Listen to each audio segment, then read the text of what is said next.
Otoritas Jasa Keuangan atau OJK Regional 7 Sumatera Bagian Selatan menghimbau masyarakat di daerah selalu mewaspadai produk investasi bodong dengan iming-iming keuntungan dan bunga tinggi di luar kewajaran.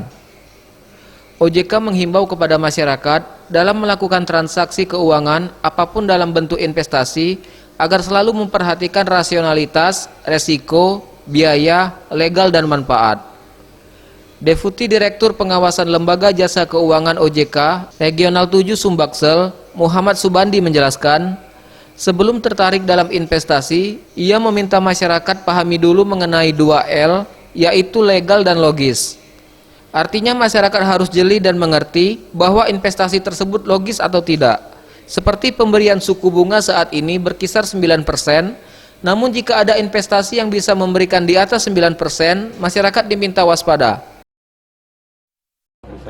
2L itu legal dan logis, jadi mungkin masyarakat perlu memahami bahwa itu kira-kira investasi itu legal apa logis apa enggak sih. Pemberian suku bunga kan LPS katakanlah sekarang kalau untuk bank BPR yang paling tinggi itu kan 9, kalau udah di atas 9 itu kan berarti tinggal berarti harus waspada masyarakat itu sendiri. Terus legal itu artinya kan terdaftar, dia memiliki terdaftar nggak di kita di OJK. Terus kemudian setelah terdaftar itu biasanya baru diberikan izin. Nah itu untuk mengecek itu tadi di kontak 157. Diharapkan kepada masyarakat yang ingin melakukan suatu investasi dapat menghubungi call center 157 dan bisa bertanya dan konsultasi kepada pihak OJK mengenai investasi yang aman dan benar itu seperti apa. Tim Liputan Sriwijaya TV.